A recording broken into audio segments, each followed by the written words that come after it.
It's not really something I think on. It's like, man, I totally screwed that up. It's life happens. I've got enough to spare.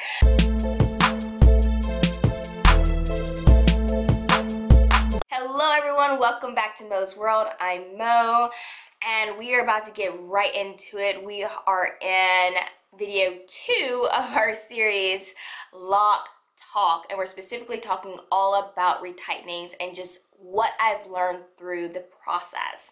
Today we are going to discuss LOC mistakes. LOC mistakes and lessons learned, and just really how I recovered from there. So I have lost 2 LOCs. I've kept them and I plan on getting them reattached. I'm going to go find someone who can do that. Either that, or I've decided I'm going to make those braid locks and they'll just start and we'll see how they progress, and I'll just retighten them accordingly. I haven't quite yet decided. So I have made a decision since I made this video, and I decided to put them in braids, y'all. Oh my gosh. So anyways, let's take a look at them. So this first lock I'm showing you guys is the lock in the front that I made my first lock mistake with. I'm going to tell you more about it as the video progresses, but I just wanted to show you I put it in a braid, and I'm just showing you the size comparison to a lock I have in the front that was a baby lock but it's grown out. Where my finger is stopping, that's actually where I cut it off at one point, and it was a little nub, guys, and it has grown this long so far. So that's that one. This right here actually was not a lock mistake. It actually wasn't even a lock, but the hair has grown so much that I was just twisting it up every time after wash day, but as soon as I washed it, it would fall out. So I decided to braid it as well. Now there's also one in the back. It's just my baby hairs were growing so much and I just needed to do something with them. So this is also like that one in the front that I did. I made it into a braid. It was baby hair that was just getting a little out of control, and it was enough to make a lock, so I just put it into a braid. That's the length of it, and that's the size comparison to a lock already back there. So it's one of my new babies. This one is the one in the back that I did. I put that in a braid as well. It's beautiful and so thick. I love the size of my locks in the back. They're just so much thicker than the ones in the front. But anyways, it's in a braid now. I have decided to just put them in braids, and I'm going to retighten them accordingly. So I'm super excited, and we'll keep you guys updated.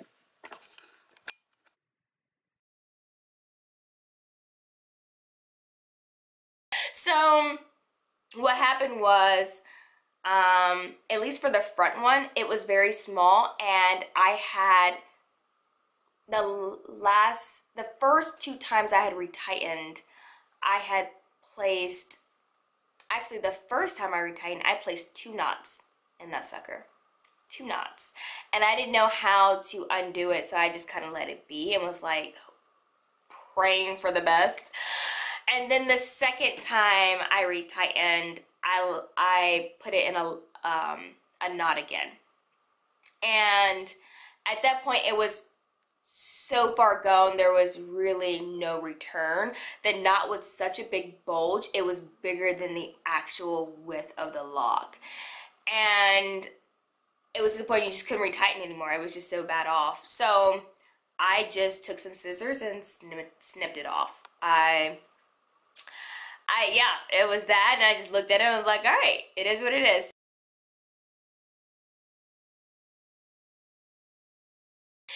Okay, in the back it was a bit different. Yes, it was a knot I did, but not only a knot, I had messed it up from the beginning stages of retightening it. And when you're retightening it, if you do not do it where there's enough hair on both sides that you're inserting the tool through, you can cause thinning to the lock as to how you retighten it. Not only the directions, the way you actually insert the lock in and what direction you do it, and your 4.2 point rotation. That's not the only way your lock can thin when retightening. It's also making sure that you have enough hair on each side when you put the lock tool through, so it doesn't thin out. If you all need further clarification, you're just not quite sure what I'm trying to say, let me know in the comment section below and I will demonstrate it in another video.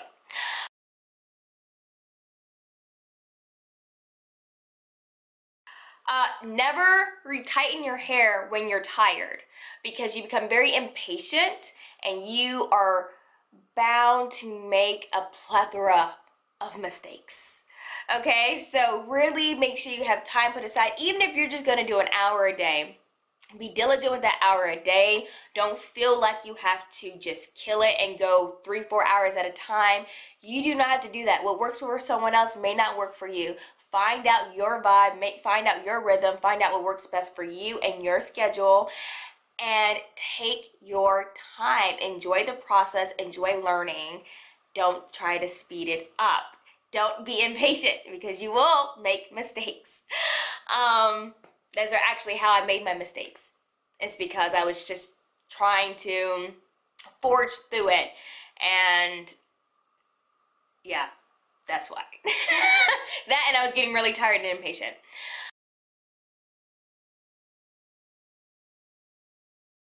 Take the time to figure out what lock tool works best for you. Don't just say, okay, this person uses this lock tool, so I'm going to use it and I'm going to stick with it and I'm not going to try any other lock tools. Don't do that. Really experiment and figure out what works best for you. Your hair is different from the next woman or next man's hair, and you really need to get a feel of what works best for you, not with just your hair, but just the flow and finding your rhythm and what works best for you. Some people use latch hooks, some people use, what is that, like yarn needles that you can, those plastic yarn needles you can get for real cheap at Walmart or a craft store. Some people actually go and buy an actual lock tool that's specifically for locks.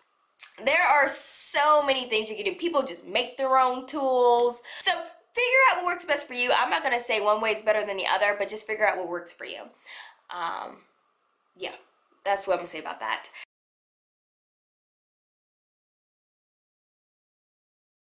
Figure out what works best for you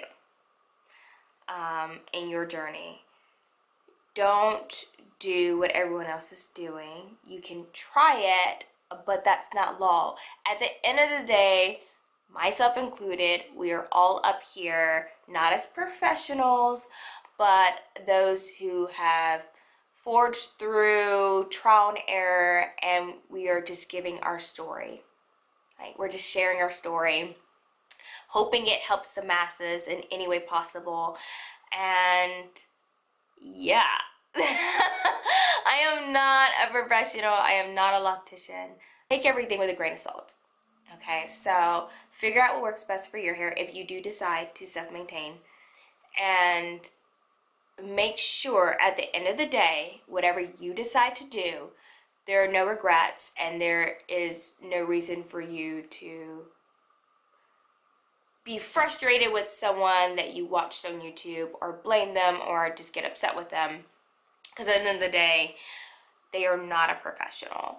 And that's not so much of something I dealt with. I always came with the mindset of that because I'm also on YouTube. But I think it's just a lock lesson that I wanted to put out there for everyone to hear. Because I have heard people fall into that trap. And I just don't want that to be you. So, but I'm going to end it on that note. So I hope this video finds you blessed as always. And until next time, take care. Bye.